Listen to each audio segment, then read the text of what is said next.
കുഞ്ഞുമോൾ സഹോദരി അതെ കടന്നു വന്നല്ലോ. സഹായിക്കട്ടെ. നമ്മുടെ ഉപവാസ പ്രാർത്ഥന അനുഗ്രഹിക്കപ്പെടും. സ്തോത്രം. ഉപവാസ പ്രാർത്ഥനയിൽ തീർച്ചയായും വ്യക്തിപരമായി ഞാൻ പറഞ്ഞ എനിക്ക് ദൈവ സാന്നിധ്യം അനുഭവിച്ചറിയാനില്ല. നമ്മൾ ഒത്തിരി കൊട്ടി പാടി ബഹളം ഉണ്ടാക്കിയിട്ടും ദൈവ സാന്നിധ്യം അനുഭവിക്കാൻ കഴിയുന്നില്ലെങ്കിൽ അതെന്റെ വെറുതെയാണ്. ഇന്ന് പകലിൽ ദൈവ സാന്നിധ്യം കുഞ്ഞെ നിനക്ക് ഒരു നിമിഷമെങ്കിലും ആസ്വദിക്കാൻ കഴിഞ്ഞെങ്കിൽ എന്റെ പ്രാർത്ഥന അവൻ കേട്ടിട്ടുണ്ട്, എന്റെ കണ്ണുനീര് അവൻ കണ്ടിട്ടുണ്ട്, എന്റെ ഹൃദയത്തിന്റെ വിങ്ങൽ അറിയുന്നുണ്ട് മക്കളെ. വിശ്വസിക്കുന്ന ഒരുത്തനും ലജ്ജിച്ചു പോകത്തില്ല. വിശ്വസിക്കുന്ന ഒരുത്തനും ലജ്ജിച്ചു പോകത്തില്ല. എന്ത് വിശ്വസിക്കുന്നു? എന്റെ കർത്താവ് വിടുവിക്കുന്നവനാണെന്ന് വിശ്വസിക്കുന്നെങ്കിൽ നീ ലജ്ജിച്ചു പോകത്തില്ല. എന്റെ കർത്താവ് കണ്ണുനീരിന് മറികടക്കാത്തവനാണെന്ന് വിശ്വസിക്കുന്നെങ്കിൽ നീ ലജ്ജിച്ചു പോകത്തില്ല. ഞാൻ ആരാധിക്കുന്ന ദൈവം എന്റെ പ്രശ്നത്തിന് പരിഹാരം വരുത്തുമെന്ന് മക്കളെ നീ വിശ്വസിക്കുന്നെങ്കിൽ ലജ്ജിച്ചു പോകത്തില്ല. എന്നെ വിളിച്ചിറക്കിയ ദൈവം തന്റെ ശുശ്രൂഷയിൽ എന്നെ അനുഗ്രഹിക്കുമെന്ന് നീ വിശ്വസിക്കുന്നെങ്കിൽ നീ ലജ്ജിച്ചു പോകത്തില്ല. റോമാലേഖനത്തിലാണ് ആ വാക്യം എടുക്കാമോ? 10-ാം അധ്യായം റോമാലേഖനം, അതേ 10-ാം അധ്യായം. ദൈവത്തിന് സ്തോത്രം. ഹല്ലേലൂയ. അതിന്റെ 11-ാമത് വാക്യം. അവനിൽ വിശ്വസിക്കുന്നവൻ ഒരുത്തനും ലജ്ജിച്ചു പോകത്തില്ല. പറഞ്ഞേ, അവനിൽ വിശ്വസിക്കുന്നവൻ ഒരുത്തനും. പരസ്പരം പറഞ്ഞേ, അവനിൽ വിശ്വസിക്കുന്നവൻ കൈകൊടുത്ത് പറഞ്ഞേ, അവനിൽ വിശ്വസിക്കുന്നവൻ ഒരുത്തനും ലജ്ജിച്ചു പോകത്തില്ല. പക്ഷേ അവനിൽ വിശ്വസിക്കുന്ന ഒരുത്തനും ലജ്ജിച്ചു പോകത്തില്ല. മക്കളെ പറഞ്ഞ മക്കളെ, അവനിൽ വിശ്വസിക്കുന്ന ആരിലാണ്? യേശുവിൽ വിശ്വസിക്കുന്ന ഒരുത്തനും ലജ്ജിച്ചു പോകത്തില്ല. മക്കളെ, കർത്താവിൽ ആശ്രയിച്ചാണോ നീ ചുവട് വെച്ചത്? ലജ്ജിച്ചു പോകത്തില്ല. യേശുവിൽ ആശ്രയിച്ചാണോ തീരുമാനിച്ചത്? ലജ്ജിച്ചു പോകത്തില്ല. അവരിൽ വിശ്വസിക്കുന്ന ഒരുത്തനും ലജ്ജിച്ചു പോകത്തില്ല. ആ വാക്യം ഒന്ന് വായിക്കാമോ? അവരിൽ വിശ്വസിക്കുന്നവർ ഒരുത്തനും ലജ്ജിച്ചു പോവുകയില്ല എന്ന് തിരുവെഴുത്തിൽ അരുളി ചെയ്യും. അപ്പൊ തിരുവെഴുത്തിലെ ഒരു കാര്യം, തിരുവെഴുത്തിൽ പൗലോസ് വായിച്ചൊരു കാര്യം താൻ ആത്മാവിലൂടെ കോട്ട് ചെയ്യുക. തന്റെ മനസ്സിലുണ്ടായ ഒരു ആശയം പറഞ്ഞതല്ല. പഴയ തിരുവെഴുത്തിൽ പറഞ്ഞിരുന്ന ഒരു കാര്യം താൻ ഇവിടെ കോട്ട് ചെയ്യുക. മക്കൾ എന്നെ നോക്കിയിരിക്കണം കേട്ടോ. കുഞ്ഞുങ്ങൾ ഉദാസീനത കാണിക്കരുത്. നിങ്ങൾ ഈ സമയത്ത് അഭിഷേകം പ്രാപിക്കണം. ശ്വാസപ്രാർത്ഥന കുഞ്ഞുങ്ങൾക്ക് എന്ത് ചെയ്യണം? അഭിഷേകം പ്രാപിക്കുന്നു. കണ്ണടച്ചിരുന്ന് കൈകൊട്ടി ദൈവത്തെ ആരാധിക്കുന്നു. ഒരു തിരുവെഴുത്തിൽ അങ്ങനെ പറഞ്ഞിട്ടുണ്ട്. എവിടെയാ പറഞ്ഞിരിക്കുന്നത്? യശയ്യാപ്രവചനം 28-ാം അധ്യായം 16-ാമത് വാക്യം. ദൈവദാസൻ ഇന്ന് വചനം പ്രസംഗിക്കുമെന്നുള്ള പ്രതീക്ഷയിലാണ് ഞാൻ വന്നത്. എനിക്ക് അദ്ദേഹം സമയം തന്നത് ഓർത്ത് ഞാൻ ദൈവത്തെ സ്തുതിക്കുന്നു. അവൻ അഭിഷിക്തനെ സ്വർഗ്ഗം മാനിക്കട്ടെ. വായിക്കാമോ? യെശയ്യാവ് 28:16. ശരിയാണ്. അതുകൊണ്ട് യഹോവയായ കർത്താവ് ഇപ്രകാരം അരുളി ചെയ്യുന്നു, ഇതാ ഞാൻ സിയോനിൽ ഉറപ്പുള്ള അടിസ്ഥാനമായിട്ട് ശോധന ചെയ്ത കല്ലും വിലയേറിയ മൂലക്കല്ലുമായി ഒരു അടിസ്ഥാന കല്ല് ഇട്ടിരിക്കും.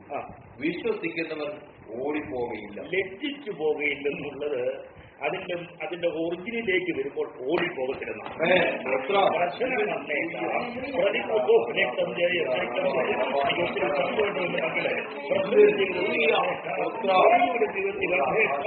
എല്ലാം എതിരായിട്ട് ഇതിനേക്കാൾ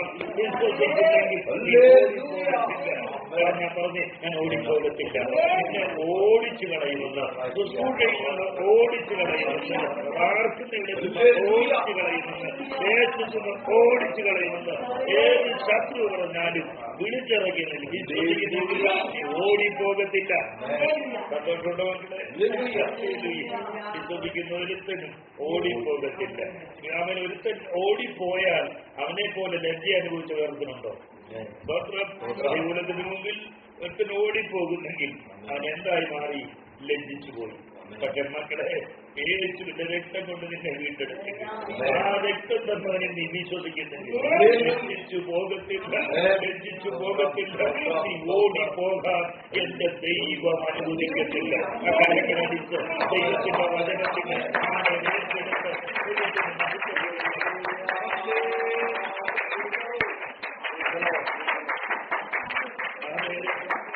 ഈ റോമാലേഖനം നമ്മളത് വായിക്കുമ്പോൾ തർക്കശാസ്ത്ര വിധി പ്രകാരമാണ് പൗലോസ് ഈ ലേഖനം എഴുതിയിരിക്കുന്നത്. ഞാൻ എന്താ പറഞ്ഞത്? റോമാലേഖനം എങ്ങനെ എഴുതിയിരിക്കുന്നത്? ഈ താർക്കികനെവിടെ എന്ന് പറയുന്ന ആ പൗലോസിന്റെ പ്രയോഗം നിങ്ങൾ കേട്ടിട്ടുണ്ടല്ലോ. ദൈവത്തിന് സ്തോയിക്ക് തത്വശാസ്ത്രം അതിന്റെ ബേസിക് തർക്കശാസ്ത്രം അല്ലേ?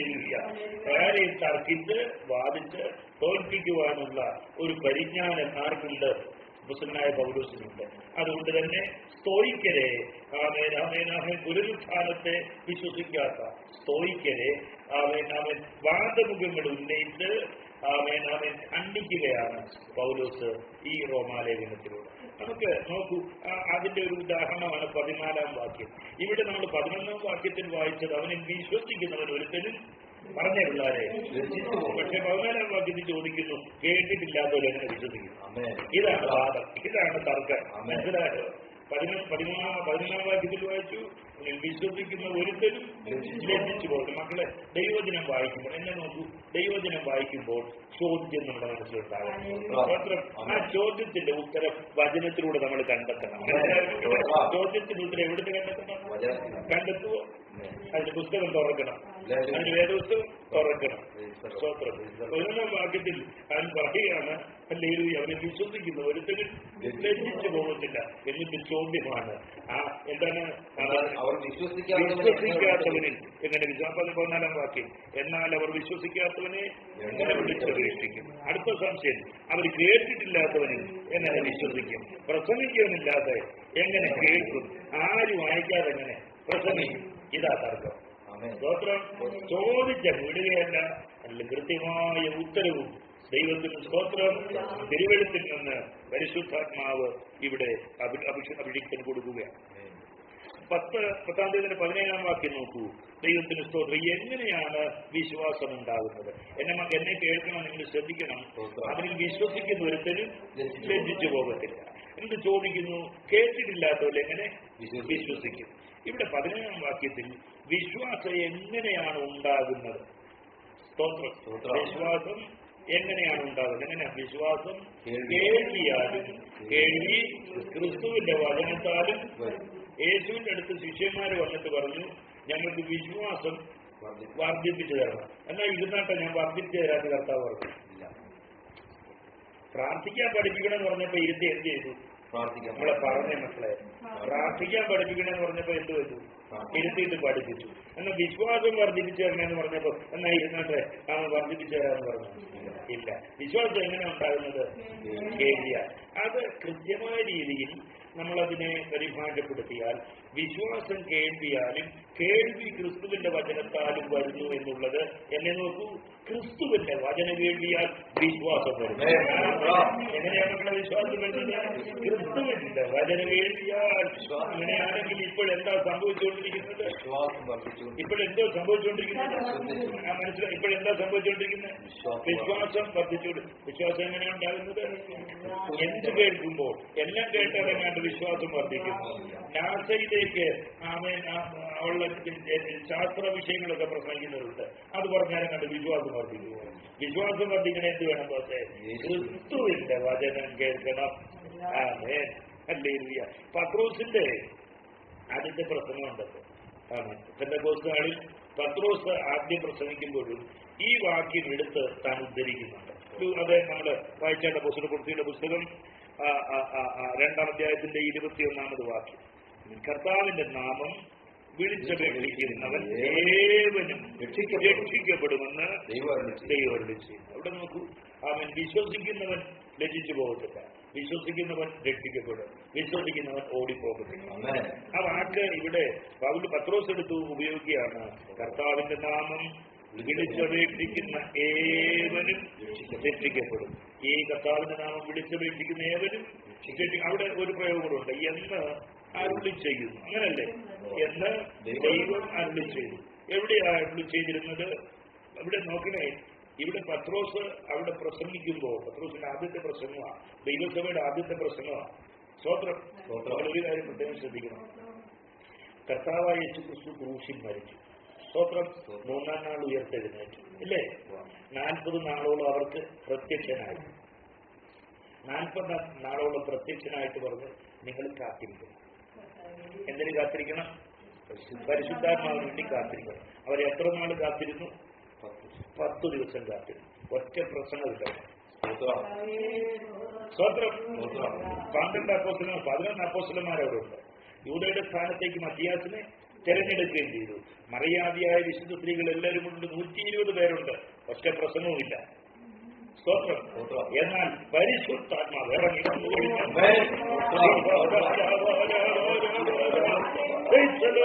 മനസ്സിലായോ? പ്രസംഗം ശരിയാകണമെങ്കിൽ എന്ത് വേണം മക്കളെ? പരിശുദ്ധാത്മാവ്. നന്ദി പറഞ്ഞാട്ട് പ്രസംഗം ശരിയാകണമെങ്കിൽ എന്ത് വേണം മക്കളെ? പരിശുദ്ധാത്മാവ് വേണം. അതിന് ഇവരുടെ 10 ദിവസം ഐക്യതയോടെ പ്രാർത്ഥിച്ചു. പരിശുദ്ധാത്മാവ് ഇറങ്ങി വരണമെങ്കിൽ എന്ത് ചെയ്യണം മക്കളെ? ഐക്യതയോടെ പ്രാർത്ഥിക്കണം കേട്ടോ. പരിശുദ്ധാത്മാവ് ഇറങ്ങി വരുമ്പോൾ എന്ത് ചെയ്യണം മക്കളെ? ഐക്യതയോടെ അവർ ഒരു മനപ്പെട്ട് പ്രാർത്ഥിച്ചു എന്ന് പറഞ്ഞാൽ അവരുടെ 520 പേരുടെ മനസ്സൊന്നായി ഐക്യതയോടെ പ്രാർത്ഥിച്ചപ്പോൾ പരിശുദ്ധാത്മാവരുടെ മേൽ അവരോഹണം ചെയ്തു. അപ്പോൾ തന്നെ ഒരു പ്രസംഗി എഴുന്നേറ്റത്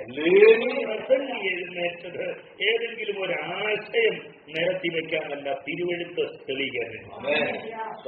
ഇവിടെ എഴുതിയിരിക്കുന്നു, കർത്താവിന്റെ നാമം വിളിച്ചപേക്ഷിക്കുന്നവൻ ഏവരും രക്ഷിക്കപ്പെടുമെന്ന് ദൈവം. അത് എന്റെ അഭിപ്രായമാണെന്നല്ല, പിന്നെയോ അപ്പോ ദേവദാസന്മാരെ, ദൈവജനങ്ങൾ ശ്രദ്ധിക്കണം.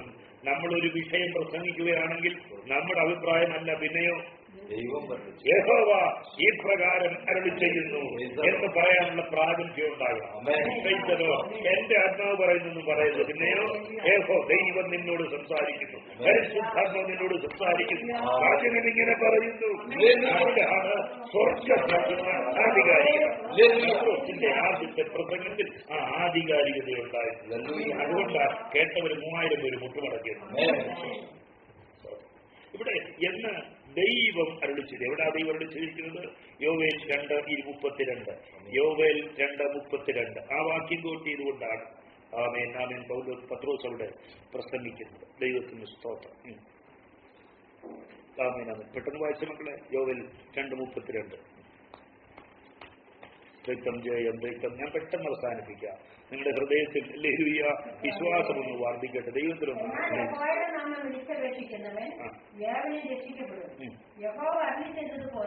എന്നാൽ യഹോവയുടെ നാമം വിളിച്ചപേക്ഷിക്കുന്നവൻ ഏവനും. ഈ വാക്യം എന്ന് അരുളി ചെയ്തിരിക്കുന്നു. അത് എവിടെ നിന്നാണ് എടുത്ത് കോട്ട് ചെയ്തത്? യോവേൽ പ്രവാചകൻ. യോവേൽ പ്രവാചകനെ വിളിക്കുന്ന പേരെന്താണെന്നറിയോ മക്കള്? പെന്തക്കോസ്ത് പ്രവാചകൻ. യോവേലിനെ വിളിക്കുന്ന പേരെന്താണ്? പൊന്നും. ഇന്നലെ പറഞ്ഞില്ലല്ലേ? എന്താ യോവേലിനെ വിളിക്കുന്നത്? എന്താ അങ്ങനെ പറയാൻ കാരണം? അന്ത്യകാലത്ത് സകല ജലത്തിന്റെയും ഞാൻ എന്റെ ആത്മാവിനെ പകരുമെന്ന് ആമേൻ ആമേൻ പെന്തക്കോസ്തിനും 600 വർഷങ്ങൾ മുമ്പ് പ്രവചിച്ച ആളാണ് യോവേൽ. ദൈവത്തിന് സ്തോത്രം. അതുകൊണ്ട് അദ്ദേഹത്തെ വിളിക്കുന്ന പേരെന്താണ്? നമ്മളെ ഇങ്ങനെ എന്തെങ്കിലുമൊക്കെ വിളിക്കാം. സ്തോത്രം. എന്നെ ഒരിക്കൽ എല്ലാവരുടെ വിളിച്ചൊരു പേരുണ്ട്, സ്ത്രീകളുടെ അപ്പോസ്തലൻ. എന്തോ അല്ലേ? അങ്ങനെ നമ്മെ കുറിച്ചൊക്കെ എന്ത് വേണം? ആത്മീയമായി എന്തെങ്കിലുമൊക്കെ വിളിക്കും. ഇപ്പൊ വിളിക്കുന്നതിന് പുറത്ത് പറയാനുള്ളത് സ്തോത്രം. ആത്മീയമായി ദൈവവിഷയമായി ഏതെങ്കിലും ഒരു കാര്യത്തിൽ നീ സമ്പന്നനായ ആ പേര് നീ എന്നെ അറിയപ്പെടുന്നു. ഭാര്യാഗ്രഹനാഥനെ അറിയപ്പെടുന്നത് എങ്ങനെയാ? പ്രവാചകൻ എന്ന പേര് അല്ലേ? ദൈവത്തിന്റെ സ്തോത്രം. ഫിലിപ്പിനെ അറിയപ്പെടുന്നത് എങ്ങനെയാ? ക്രൂസിനെ ഉയർത്തുന്നവൻ എന്ന പേരില്ല. അതേ മക്കളെ, നമുക്ക് അങ്ങനെ ഒരു ഐഡന്റിറ്റി അതിനുവേണ്ടി പ്രാർത്ഥിക്കണം കേട്ടോ. അതിനുവേണ്ടി പ്രാർത്ഥിക്കണം കേട്ടോ. ആചാര്യവദേശി അറിയപ്പെടുന്നവൻ എങ്ങനെയാ? അല്ലേ? അങ്ങനെ അറിയപ്പെടുന്നത് ഏഷ്യയിലെ ഏരിയാവുന്ന അദ്ദേഹത്തെ അറിയപ്പെടുന്നത്. നമ്മുടെ സാധു കൊച്ചുമുദശി അറിയപ്പെടുന്നത് എങ്ങനെയാണ്? പാട്ടുകാരനായ എന്ന് പറഞ്ഞ പോലെ നമ്മളെ ഓരോരുത്തരും ദൈവം എന്തെങ്കിലും ഏൽപ്പിക്കും. ദൈവം വിളിച്ചിറക്കിയെങ്കിൽ എന്തെങ്കിലും ദൈവം നമ്മെ ഏൽപ്പിക്കും. ഒരു ദിവസം നമ്മളിവിടെ ഉപവാസ പ്രാർത്ഥനയ്ക്കാണെന്ന് പറഞ്ഞു. അവൻ ലൂക്കോസ് 9:1 12 പേരെ വിളിച്ചു ഇല്ലേ? 12 പേർക്ക് എന്ത് കൊടുത്തു? കൃപ നൽകി. രോഗികളെ സൗഖ്യമാക്കാനും ഭൂതങ്ങളെ പുറത്താക്കാനും ഒക്കെ എന്ത് ചെയ്തു? കൃപ നൽകി. ആ കൂട്ടത്തിൽ യൂദയ്ക്കും കൊടുത്തില്ലേ? സ്തോത്രം. നാളത്തെ നാളുകളിൽ തനിക്ക് എതിരായി തീരേണ്ടവനാണെന്ന് പരമജ്ഞാനിയായ കർത്താവിനെ അറിയാം, എന്നിട്ടും കൊടുത്തു അല്ലേ? അങ്ങനെ എന്താ കാര്യം? വിളി കേട്ടിറങ്ങിയതാണ്. അങ്ങനെയാണെങ്കിൽ വിളി കേട്ടിറങ്ങി നീതിയുടെ പാതയിൽ നടക്കുന്ന ദൈവവൈദ്യരെ നിനക്കും ദൈവം കൃപ തരും. ദൈവം കൃപ തരും. കൃപ ഏറ്റുവാങ്ങിയാൽ ഹല്ലേലൂയ നീ ലജ്ജിച്ചു പോകത്തില്ല. അവൻ ഒന്നല്ലെങ്കിൽ മറ്റൊരു നിലയിൽ ഒന്നുകിൽ പാടാനായിരിക്കാം, അല്ലെങ്കിൽ പ്രാർത്ഥിക്കാനായിരിക്കാം, അല്ലെങ്കിൽ പ്രസംഗിക്കാനായിരിക്കാം, അല്ലെങ്കിൽ എഴുതാനായിരിക്കാം, അല്ലെങ്കിൽ ആളാപ്രതിവേലയ്ക്കായിരിക്കാം, സ്വർഗത്തിനെ ഉപയോഗിക്കും. ദൈവത്തിന് നന്ദിയോടെ സ്തോത്രം. ഞാൻ പ്രാരംഭത്തിൽ പറഞ്ഞല്ലോ, ഈ റോമാലേഖനം തർക്കശാസ്ത്ര വിധി പ്രകാരമാണ് ക്രമീകരിച്ചിരിക്കുന്നത്. 13 മുതൽ 17 വരെ വായിക്കുമ്പോൾ നമുക്കത് പെട്ടെന്നൊന്ന് മനസ്സിലാക്കാൻ കഴിയും. ഒന്ന് വായിക്കൂ റോമാലേഖനം 10-ാം അധ്യായത്തിന്റെ 13-ാം വാക്യം. എന്താ എഴുതിയിരിക്കുന്നത്? നാമത്തെ വിളിച്ചപേക്ഷിക്കുന്ന അവൻ രക്ഷിക്കപ്പെടുമെന്നുണ്ട്. അതൊരു അടിസ്ഥാനം കൊടുത്തിട്ട് 14-ാം വാക്യം. എന്നാൽ വിശ്വസിക്കാത്തവനെ എങ്ങനെ വിളിച്ചപേക്ഷിക്കും? എന്താ വിശ്വസിക്കാത്തതെന്ന് അടുത്ത ചോദ്യം. കേട്ടിട്ടില്ലാത്തവർ എങ്ങനെ വിശ്വസിക്കും? അടുത്ത ചോദ്യം, എന്താ കേൾക്കാത്തത്? പ്രസംഗിക്കുന്നവനില്ലാതെ എങ്ങനെ കേൾക്കും? സന്തോഷമുണ്ടോ മക്കളെ? അതിന് ഉത്തരം പറയാണ്, എന്താ പ്രസംഗിക്കാത്തത്? ആരും അയക്കാതെ എങ്ങനെ പ്രസംഗിക്കും? പ്രസംഗിക്കണതിനെ അയക്കണം. ദൈവം അയച്ചിട്ടാണെങ്കിൽ നിന്റെ പ്രസംഗത്തിൽ ശോഭിക്കും. ദൈവം അയച്ചിട്ടാണെങ്കിൽ തോറ്റു പോകത്തില്ല. നമ്മൾ സ്വോത്രം പറഞ്ഞ് ആരാധിക്കണം കേട്ടോ. കർത്താവ് ഉപയോഗിക്കും, ദൈവം ഉപയോഗിക്കും മക്കളെ. യേശുവിന്റെ നാമത്തിൽ, യേശുവിന്റെ നാമത്തിൽ, യേശുവിന്റെ അന്തരവാദം പൂരം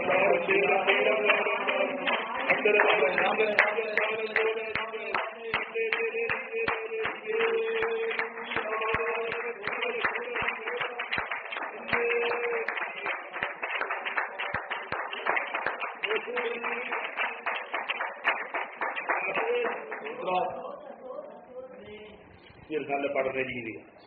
അങ്ങനെയാണ് വചനം നമ്മോട് സംസാരിക്കുമ്പോൾ നാം വചനത്തോട് സംസാരിക്കും. കർത്താവിനോട്, വചനമാകുന്ന കർത്താവിനോട് നമ്മൾ അങ്ങോട്ട് സംസാരിക്കും. ഉത്തരം പറഞ്ഞു തരും. ആരും അയക്കാതെ എങ്ങനെ ശ്രമിക്കും?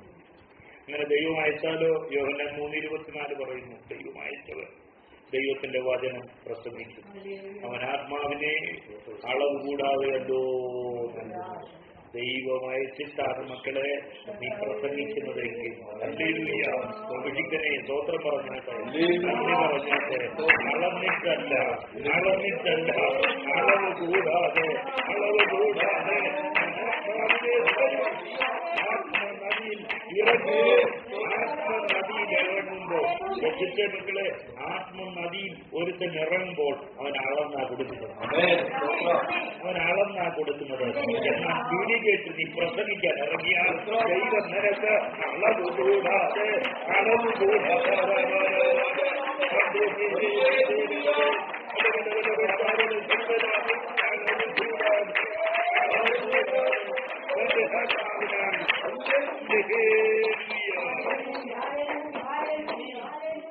ദൈവങ്ങളിൽ കൃപ പ്രാപിക്കണം. ആഗ്രഹമുണ്ടോ മക്കളെ? ദൈവങ്ങൾ എന്ത് ചെയ്യണം മക്കളെ? എന്നും ഞങ്ങളുടെ ദൈവദാസന്മാരുടെ കീഴിൽ ഇരിക്കുകയല്ല, നിങ്ങൾ കൃപ പ്രാപിച്ച് കർത്താവിന് വേണ്ടി എഴുന്നേറ്റ്. ഇമ്മാനുവേൽ ദൈവസഭയിലെ ഓരോ കുഞ്ഞുങ്ങളും കർത്താവിന് വേണ്ടി പ്രയോജനപ്പെടണം. അങ്ങനെ നിങ്ങൾക്ക് പ്രസംഗിക്കാനുള്ള സ്വാതന്ത്ര്യമുണ്ട്. ശരിയല്ലേ പാത്തെ? സ്വത്രം നിങ്ങളെ ദൈവം ഏൽപ്പിക്കുന്ന ശുശ്രൂഷ എന്തായാലും അത് ചെയ്യാൻ ഇവിടെ നിങ്ങളെ ആരും പിടിച്ചിരുത്തത്തില്ല. പക്ഷെ നാം എന്ത് പ്രാപിക്കണം? കൃപ പ്രാപിക്കും. യെശയ്യാവിന് ദൈവം കൃപ നൽകുന്നുണ്ട്. ഒരു സ്വർഗീയ ദർശനം യെശയ്യാവിന് ദൈവം നൽകുന്നല്ലേ? യെശയ്യാ പ്രവചനം 6-ാം അധ്യായത്തിലാണ്. ദൈവത്തിന് സ്തോത്രം. ഹല്ലേലൂയ. 5 അധ്യായങ്ങളിൽ ശുശ്രൂഷ ചെയ്തവനാണ്. 5 അധ്യായത്തിൽ യെശയ്യാവ് എന്ത് ചെയ്തതാണ്? ശുശ്രൂഷ ചെയ്തവനാണ്. എന്നിട്ട് 6-ാം അധ്യായത്തിൽ അവന് ദൈവം ഒരു ദർശനം കൊടുക്കും. ശുശ്രൂഷയാകെ മാറുക. 6-ാം അധ്യായം നമ്മൾ വായിച്ചേ 1 മുതൽ 3 വരെയുള്ള വാക്യങ്ങൾ. എന്നെ ശ്രദ്ധിക്കണം. ശ്രദ്ധിച്ചാട്ടെ. അവൻ സ്വർഗം നമുക്കൊരു ദർശനം തന്ന അതിനുള്ളിൽ എന്തൊക്കെ ഉണ്ടായിരിക്കും കേട്ടോ. ഇന്ന സഹോദരിയുടെ കാര്യം പറഞ്ഞില്ലേ? അപ്പൊ ദൈവം തരുന്നതാണെങ്കിൽ അതിലെന്തൊക്കെ ഉണ്ടായിരിക്കും. സ്തോത്രം. നോക്കൂ, ഊസിയാവ് മരിച്ച ആണ്ടിൽ കർത്താവ് ഉയർന്നു പൊങ്ങി സിംഹാസനത്തിൽ ഇരിക്കുന്നത് ഞാൻ കണ്ടു. നോക്കൂ, എന്നാ കണ്ടത്? യഹോവയുടെ മഹത്വ ദർശനം എന്നാ കണ്ടത്? രാജാവ് മരിച്ച ഉസിയാവ് നെഗടിയ മനസ്സിലായോ? ദർശനം നിനക്ക് പ്രാപിക്കണമോ, കൃപ പ്രാപിക്കണമോ, നഗളം മരിക്കണം. സ്വത്രം ഞാൻ ആരാണ്ടാണ് ചിന്തയുള്ളത്തോളം ദൈവം നമ്മെ വളരത്തില്ല. മരിച്ച ആണ്ടിൽ യഹോവ ഉയർന്നും പൊങ്ങിയുമുള്ള സിംഹാസനത്തിൽ ഇരിക്കുന്ന ഞങ്ങൾ. എന്താ അങ്ങനെ കാണാനിടയായത്? സ്വർഗത്തിൽ ഒത്തിരി സിംഹാസനങ്ങളുണ്ട്, അതെല്ലാം ഉയർന്ന സിംഹാസനമാണ്. എന്നാൽ ഉന്നതന്മാർക്ക് മീതെ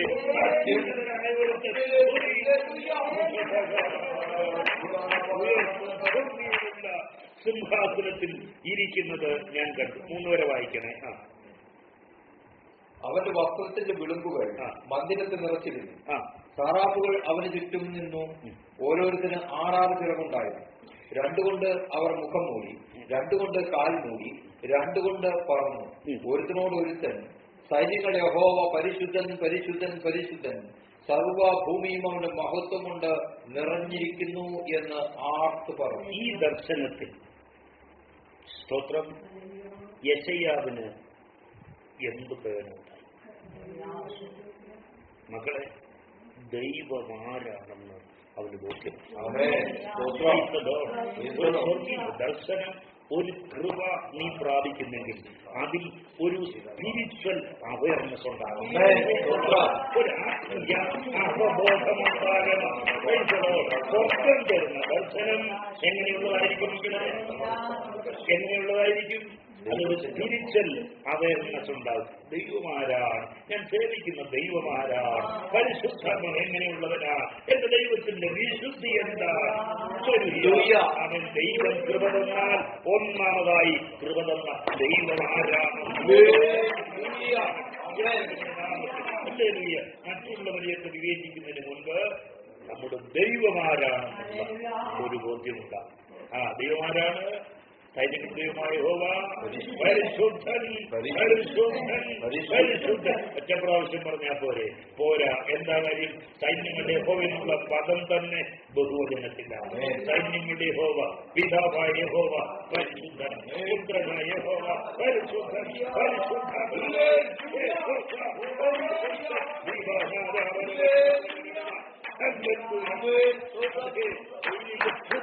കുറിച്ചുള്ള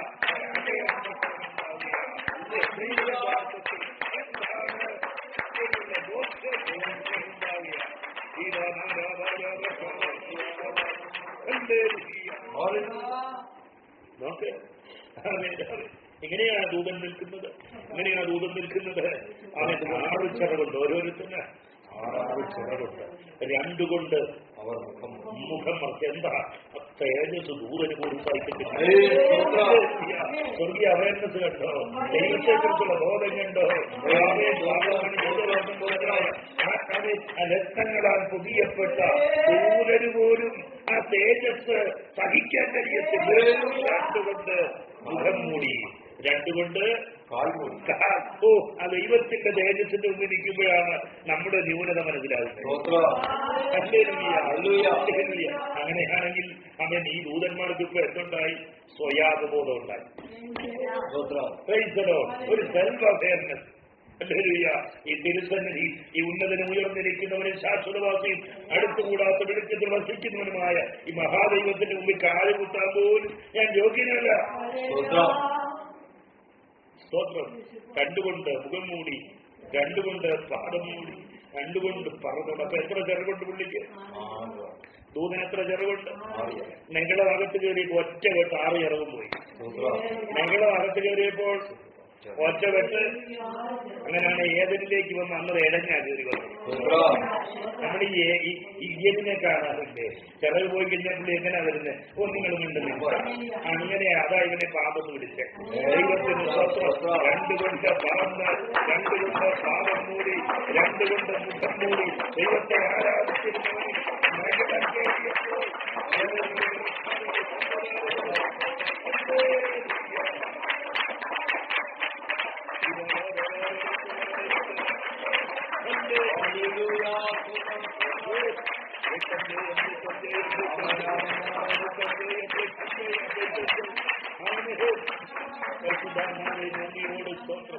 നോക്കൂ, പിശാചിനെ വലുതായിട്ട് കാണരുത്. അവനെ അറിയണം. എന്തിനാ? അവന്റെ പാത ഒഴിഞ്ഞു നടക്കാൻ. പക്ഷെ അവന് പേടിക്കണ്ട, അവനെ വലുതായി കാണാൻ. സ്തോത്രം. സ്വർഗത്തിൽ നിങ്ങൾ എന്ത് കിട്ടി? വെട്ട് കിട്ടി. പിതാവ് വെട്ടി എന്നെ താഴോട്ട് വിട്ടു. സ്തോത്രം പറഞ്ഞു. പുത്രൻ കൂട്ടിലവന്റെ തല തകർന്നു. അപ്പനെന്ത് ചെയ്തു? വെട്ടി, ചിറക് വെട്ടി. നിന്നെ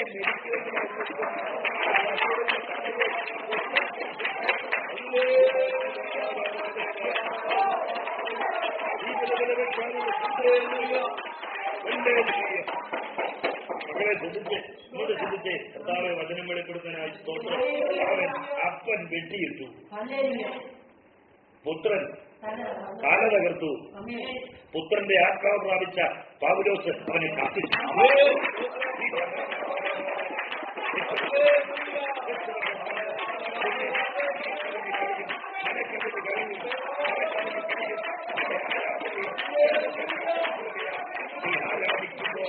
നിന്നെ ചുറ്റി കഴിയുന്നത് കത്തിപ്പോകും.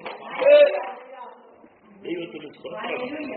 അവൻ യെശയ്യാവിന് അവൻ ആ സ്വർഗീയ ദർശനമുണ്ടായപ്പോൾ അവന്റെ ദൈവം ആരാണെന്നുള്ള ബോധ്യമുണ്ടായി. അതിനെന്താ നമ്മൾ പറഞ്ഞത്? Spiritual awareness. സ്തോത്രം. ഈ വെളിപ്പാടിൽ എന്തുണ്ടായിരിക്കും മക്കളെ? ഒരു ആത്മീയ അവബോധമുണ്ടാകും. നമ്മൾ തുടർന്ന് വായിക്കാം. 5-ാം വാക്യം. യെശയ്യാപ്രവചന പുസ്തകം. എനിക്ക് അയ്യോ കഷ്ടം, ഞാൻ നശിച്ചു, ഞാൻ ശുദ്ധിയില്ലാത്ത അതരങ്ങളുള്ള ഒരു മനുഷ്യൻ. ഇപ്പോഴെന്തുണ്ടായി? ഒരു ദർശനം കണ്ടപ്പോഴെന്തുണ്ടായി? സ്വയ അവബോധം ഉണ്ടായി, സെൽഫ് അവയർനെസ് ഉണ്ടായി, ദൂതനുണ്ടായി അല്ലേ? അതുകൊണ്ടല്ലേ കാല് മറന്നത്. അപ്പൊ ഒരു വെളിപ്പാട് വരുമ്പോ എന്തുണ്ടാവും മക്കളെ? നമ്മളെ പറഞ്ഞ മക്കളെ, സ്വർഗം ഒരു വെളിപ്പാട് വരുമ്പോഴെന്തുണ്ടാവും? ഞാനാരാ? ദാവീദ് പറഞ്ഞാൽ എത്ര ക്ഷണികനെന്ന് നീ ഓർക്കണമേ. ഹല്ലേലൂയ. നമ്മുടെ നിസാരത്വം നമ്മളേതുമില്ലെന്ന് ഇവിടെ പറയും. നീ എനിക്ക് അയ്യോ കഷ്ടം. ഒരു കൃപ ദൈവം നിനക്ക് തന്നാൽ ഒന്ന് കൃപ തന്ന ദൈവം ആരാണെന്നുള്ള ബോധം നിനക്കുണ്ടാവും. നീ കൃപ പ്രാപിക്കുന്ന പക്ഷം സ്വത്രം ഈ മൺപാത്രത്തിലാണല്ലോ, യോഗ്യതയില്ലാത്ത, അർഹതയില്ലാത്ത, ഒരു ഗുണവുമില്ലാത്ത ഈ നീചപാത്രത്തിലാണല്ലോ ഈ സ്വർഗത്തിന്റെ നിധിക്ഷേപം ദൈവം പകർന്നു വെച്ചതെന്ന് ഓർക്കുമ്പോൾ അറിയാതെ പറയുന്നു. കുഞ്ഞോട് ഇരുന്നോട്ട് മക്കളെ, രാത്രി മൊത്തം അവള് കൊണ്ട് നിങ്ങൾ റോഡിൽ നിർത്തിയത്. നമ്മൾ കിടന്നു രാത്രി മുഴുവൻ റോഡിൽ നിർത്തിയത്. നമ്മൾ വേണം പോയി കിടന്നു. സ്തോത്രം. രാത്രി മുഴുവൻ റോഡിൽ നിന്ന് കൊതുകും കഴിച്ച കുഞ്ഞിനെ ഓട്ടോ വിളിച്ച് കൊണ്ടുവരേണ്ടതിന് പകരം. സ്തോത്രം. അപ്പൊ നോക്കൂ, ഞാൻ എന്താ പറഞ്ഞത്? ഒന്ന്, ദൈവം ഒരു കൃപ തന്നാൽ, ദൈവത്തിൽ നിന്ന് കൃപ പ്രാപിച്ചാൽ കൃപ തന്ന ദൈവത്തെക്കുറിച്ചുള്ള ഒരു ബോധ്യം നമുക്കുണ്ടാകും. 2, ആ കൃപ നാം പ്രാപിച്ചു കഴിയുമ്പോൾ കൃപ പകരപ്പെട്ട നമ്മെക്കുറിച്ച് തന്നെ നമുക്കൊരു ബോധ്യമുണ്ടാകും. അതില്ലാത്തോണ്ട് ഞാൻ ആരാണെന്ന് അറിയാവുന്നൊക്കെ പറഞ്ഞ പുള്ളികൾ നടക്കുന്നു. സ്വന്തം പറഞ്ഞ ഇപ്പൊ പറഞ്ഞോട്ടെ, എനിക്ക് അയ്യോ. മുമ്പ് എങ്ങനെ ഈ 5 അധ്യായങ്ങളിൽ പുള്ളി എങ്ങനെയാ പറഞ്ഞു? നിങ്ങൾക്ക് അയ്യോ കഷ്ടം അല്ലേ? നോക്ക് 3:11 നോക്കൂ. ദുഷ്ടന് അയ്യോ കഷ്ടം. 3:11 പെട്ടെന്ന് വായിച്ച മക്കളെ. ദുഷ്ടന് അയ്യോ കഷ്ടം. 5:8 വയലോട് വയൽ കൂട്ടുന്നവർക്ക്, വീടോട് വീട് ചേർക്കുന്നവർക്ക് അയ്യോ കഷ്ടം. അങ്ങനെയാ പറഞ്ഞല്ലേ? 5:11 നോക്കൂ. വീഞ്ഞു കുടിച്ച് നേരം വൈകുന്നവർക്ക് അയ്യോ കഷ്ടം. ശുശ്രൂഷയിലായിരുന്നു. ഈ അവസരത്തിലൊക്കെ ഏരിയ എവിടെയായിരുന്നു? എവിടെയായിരുന്നു? പ്രവചിച്ചുകൊണ്ടിരിക്കുക. 1 മുതൽ ആകാശമേ കേൾക്കെന്ന് പറഞ്ഞു പ്രവചിക്കാൻ തുടങ്ങിയല്ലേ? ഭയങ്കര ഇടപാടുണ്ടായിരുന്നു. പക്ഷെ അന്നേരമൊക്കെ എന്താ ചെയ്തുകൊണ്ടിരുന്നത്? മറ്റുള്ളവരുടെ കുറ്റം മാത്രം ഞാൻ കണ്ടുകൊണ്ടിരുന്നു. കാണേണ്ടവനെ കണ്ടപ്പോൾ എനിക്കയ്യോ കഷ്ടം എന്നും മറ്റുള്ളവരുടെ കുറ്റം മാത്രം പറഞ്ഞുകൊണ്ടിരിക്കുന്നെങ്കിൽ ഓർക്കണം, നീ ഇന്ന് വരെ കാണേണ്ടവനെ കണ്ടിട്ടില്ല. എനിക്കയ്യോ കഷ്ടം. അങ്ങനെ ഞാൻ ശുദ്ധിയില്ലാത്ത. അങ്ങനെയാണ് ഈ 5 അധ്യായത്തിൽ പ്രവചിച്ചത്. എങ്ങനെയുള്ള നാവുകൊണ്ടാ? ശുദ്ധിയില്ലാത്ത. ആ ശുദ്ധി നിറഞ്ഞ ആദരങ്ങൾ കൊണ്ടാ പ്രവചിച്ചത്. ഇവിടെ ബോധ്യം വന്നത്. സ്വന്തം ഒത്തിരി വിശുദ്ധിയൊന്നും ഇല്ലേന്ന് പ്രവചിക്കാനൊക്കെ പറ്റും. പക്ഷേ കാണേണ്ടവനെ കണ്ടു കഴിയുമ്പോൾ പറയും, പൊന്നച്ചാ ഇന്നലകളിലെ എന്റെ ശുശ്രൂഷയൊക്കെ പോഷത്വമായിരുന്നല്ലോ. പലപ്പോഴും അങ്ങനെ ചിന്തിച്ചിട്ടുണ്ട്. എന്റെ ആരംഭകാലത്ത്, ശുശ്രൂഷയുടെ ആരംഭകാലത്തൊക്കെ ഞാനെന്ന് പറഞ്ഞു കുടിപ്പിച്ചതൊക്കെ മണ്ടത്തരമായിരുന്നു ഓർത്ത് പലപ്പോഴും എനിക്ക് തന്നെ ലജ്ജ തോന്നി. പക്ഷെ ആ മണ്ടത്തരം കേട്ടും ജനം രക്ഷിക്കപ്പെട്ടു. അതെന്താ കാര്യം? ദൈവത്തിന്റെ കൃപ. ദൈവം ഒരുവനെ രക്ഷിക്കണമെങ്കിൽ നമ്മുടെ ജ്ഞാനത്തിന്റെ വശീകരണ വാക്കൊന്നും വേണ്ടാന്ന്, ദൈവത്തിന്റെ കൃപ മതി. സ്വത്രം അധ്യായത്തിന്റെ പറഞ്ഞു, എനിക്ക് അയ്യോ കഷ്ടം, ഞാൻ ശുദ്ധിയില്ലാത്ത അതിനുള്ള മനുഷ്യൻ, ശുദ്ധിയില്ലാത്ത അതിനുള്ള ജനത്തിന്റെ കീഴിൽ പാർക്കുന്നു. ഉടനെ ആറാം വാക്യം. അപ്പോൾ നീ ഏറ്റു പറയാൻ തയ്യാറായാൽ അന്നരം സ്വത്രം അല്ലേ. അപ്പോൾ സാറാഫുകളിൽ ഒരുത്തൻ യാഗപീഠത്തിൽ നിന്ന് കൊണ്ടുകൊണ്ടൊരു കനലെടുത്തു, കയ്യിൽ പിടിച്ചുകൊണ്ട് എന്റെ അവന്റെ അടുക്കൽ പറന്നു വന്ന് എന്റെ അവയ്ക്ക് തൊടുവിച്ചു. അത്ര ശുദ്ധിയായി. സ്തോത്രം. ഞാൻ ഒരിക്കലും ഇവിടെ പറഞ്ഞത്, എങ്കിലും ഈ കുഞ്ഞ് കേട്ടില്ലല്ലോ, അതുകൊണ്ട് പറയട്ടെ. സ്തോത്രം. എപ്പോഴാ ദൂതൻ കുടിലെടുത്തത്? എപ്പോഴാ ദൂതൻ കൊടിലെടുത്തത്? പറയാൻ തയ്യാറാണ്. ഞങ്ങളൊന്നുമില്ലപ്പ, നമ്മൾ എത്രയൊക്കെ യോഗ്യരാണെന്ന് പറഞ്ഞാലും സ്വർഗം പോലും പൊറുക്കണ്ണി നിർമ്മലമല്ലല്ലോ. നമ്മളൊന്ന് തുറന്ന് സമ്മതിക്കുമ്പോൾ നമ്മുടെ അശുദ്ധിയെ പരിഹരിക്കാൻ ദൈവം ദൂതനെ അയക്കും. ദൂതൻ ഒരു കൊടി കയ്യിലിടും. എന്തിനാ? യാഗപീഠത്തിലെ കനലെടുക്കാൻ. അതെന്താ ഇത്? യാഗപീഠത്തിലെ കനലെടുത്താൽ പൊള്ളും. ആർക്ക് പൊള്ളും? ദൂതന് പൊള്ളും. പക്ഷെ ആ കനൽ യെശയ്യാവിന്റെ അകരത്തിൽ തൊട്ടപ്പോൾ പൊള്ളിയില്ല. സ്വത്രം. അതാണ് കൃപ. അതിന്റെ പേരാ കൃപ. ആത്മാവിന്റെ അഗ്നി നിന്റെ ആദരങ്ങളിൽ വന്നിട്ട് മക്കളെ കത്തിച്ചു പോകാതെ, ദഹിച്ചു പോകാതെ മുൾപ്പടർത്തിൽ കത്തിയതാണ്.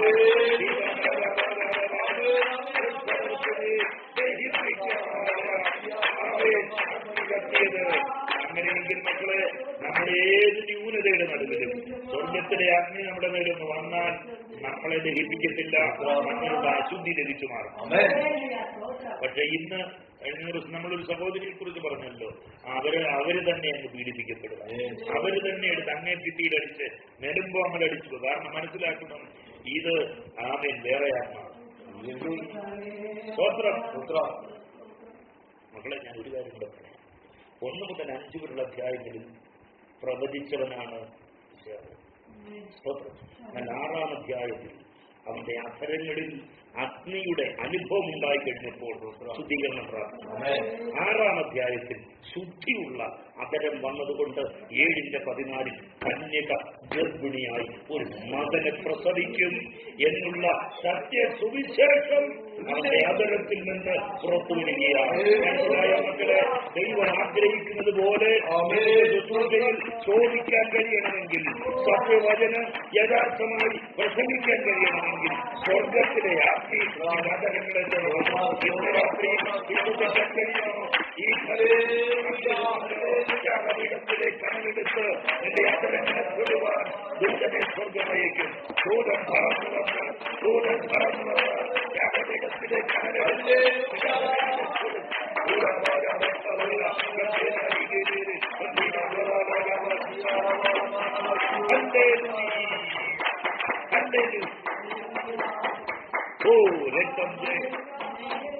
സ്വർഗൻ എന്റെ കുഞ്ഞുങ്ങൾക്കൊരു ശുശ്രൂഷ തന്ന ഒരു കൃപ തന്നാൽ ആ കൃപ തന്നവനെ കുറിച്ചുള്ള ബോധം നിനക്കുണ്ടാകും. 2, കൃപ പ്രാപിക്കാനുള്ള യാതൊരു അർഹതയും എനിക്കില്ല എന്നുള്ള ബോധ്യമുണ്ടാകും. ഒരു കാര്യം കൂടെ, ദൈവത്തിന് സ്തോത്രം. കർത്താവിനെ കണ്ടു കഴിഞ്ഞപ്പോൾ, ഉയർന്നു പൊങ്ങി പിടിക്കുന്ന സിംഹാസനത്തിൽ കർത്താവിനെ കണ്ടു കഴിഞ്ഞപ്പോൾ താൻ ഏതുമില്ല എന്നുള്ള ബോധ്യം തനിക്കുണ്ടായല്ലേ? സ്വയാവ്. അത് ഇയ്യോബ് പറയുന്നുണ്ട്. ഇയ്യോബിന്റെ പുസ്തകം എടുക്കാമോ? 42-ാം അധ്യായം 5-6 വാക്യം. സ്തോത്രം. ഇയ്യോബിന്റെ പുസ്തകം 42-ാം അധ്യായം 5-6 വാക്യം. നിന്നെ കുറിച്ച് ഞാനൊരു കേൾവി മാത്രം കേട്ടിരുന്നു, ഇപ്പോൾ സ്വന്ത കണ്ണാൽ കാണും. ആകയാൽ ഞാൻ എന്നെ തന്നെ വെറുത്ത് സാരത്തിലിരിക്കും. മറ്റുള്ളവരെ വെറുക്കുകയല്ല. സ്തോത്രം. 5 അധ്യായങ്ങളിൽ മറ്റുള്ളവരെ വെറുത്തവൻ. അവർക്കയ്യോ കഷ്ടമെന്ന് പറഞ്ഞവനാ യെശയ്യാവ്. എന്നാൽ 6-ാം അധ്യായത്തിൽ ഉയർന്നും പൊങ്ങിയുമുള്ള സിംഹാസനത്തിൽ ഇരിക്കുന്ന മഹാദൈവത്തിന്റെ മഹത്വ ദർശനം കണ്ടപ്പോൾ അവന് മനസ്സിലായി, ശരിക്കും അയ്യോ കേട്ടോ എനിക്കാണ്.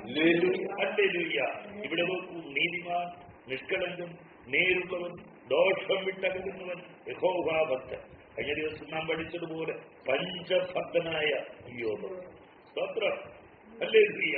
അവൻ മഹാദൈവത്തെ ആ മുഖതാവിൽ കാണുകയാണ്. പറയുന്നത്, നിന്നെ കുറിച്ച് ഞാനൊരു കേൾവി മാത്രമേ കേട്ടിരുന്നുള്ളൂ. ഹല്ലേലൂയ. ഇപ്പോഴോ എന്റെ കണ്ണുകൊണ്ട്, സ്വന്തം കണ്ണാൽ ഞങ്ങൾ മക്കളെ, ഈ ഭാഗ്യം നമുക്കും ഉണ്ടാവും. ഹലോ, നിങ്ങളൊന്ന് സ്തോത്രം. അവനെ താൻ ഇരിക്കുന്നത് പോലെ തന്നെ കാണുന്ന ഒരു അനുഭവം ഓരോരുത്തർക്കും ഉണ്ടാകും. ദൈവദാസന്മാർ പറഞ്ഞു നാം അറിയുന്നു, പ്രസംഗങ്ങൾ കേട്ട് നാം അറിയുന്നു, പുസ്തകം വായിച്ച് നാം അവനെ കുറിച്ച് കേൾക്കുന്നു. കാണേണ്ടതുപോലെ അവനെ താൻ ഇരിക്കുന്ന പോലെ തന്നെ കാണുന്ന ഒരു സമയം വരുന്നുണ്ട്. കുറിച്ചൊരു കേൾവി മാത്രമേ ഞാൻ കേട്ടിട്ടുള്ളൂ. ഇപ്പോഴോ എന്റെ സ്വന്തം കണ്ണാൽ കാണും. കണ്ടു കഴിഞ്ഞപ്പോ പറയാ, ഞാൻ എന്നെ തന്നെ വെറുത്തു. ദൈവത്തെ കാണുന്നവൻ സ്തോത്രം മറ്റുള്ളവരെ വെറുക്കത്തില്ല. സ്തോത്രം പറയണേ. ആത്മാവിൽ നിറഞ്ഞു തുള്ളുന്ന പല പുള്ളികളും സ്വന്തം കുടുംബത്തിലുള്ളവരെ പോലും വെറുക്കുകയാണ്. സഹാജനങ്ങൾക്ക് കൈ കൊടുക്കാൻ കഴിയുന്നില്ല, അയൽക്കാരെ വെറുക്കുന്നു. അങ്ങനെയെങ്കിൽ മക്കളെ, നീ ഇന്നുവരെ ദൈവത്തെ കണ്ടിട്ടില്ല. ദൈവത്തെ അറിഞ്ഞവൻ മറ്റുള്ളവരെ വെറുക്കുകയല്ല, എന്നെ തന്നെ വെറുത്തു. എന്ന് പറഞ്ഞാൽ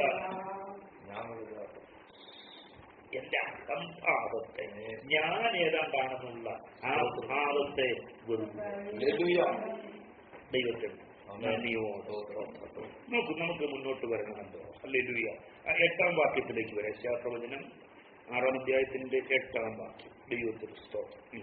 അനന്തരം ഞാൻ ആരെ അയക്കേണ്ടു, ആർ നമുക്ക് വേണ്ടി പോകുമെന്ന് ചോദിക്കുന്ന കർത്താവിന്റെ ശബ്ദം കേട്ടിട്ട് അടിയനിതാ, അടിയനെ അയക്കണമേ എന്ന് ഞാൻ പറഞ്ഞു. സ്തോത്രം. എപ്പോഴാ കേട്ടെ? 5 അധ്യായങ്ങളിൽ കേട്ടോ?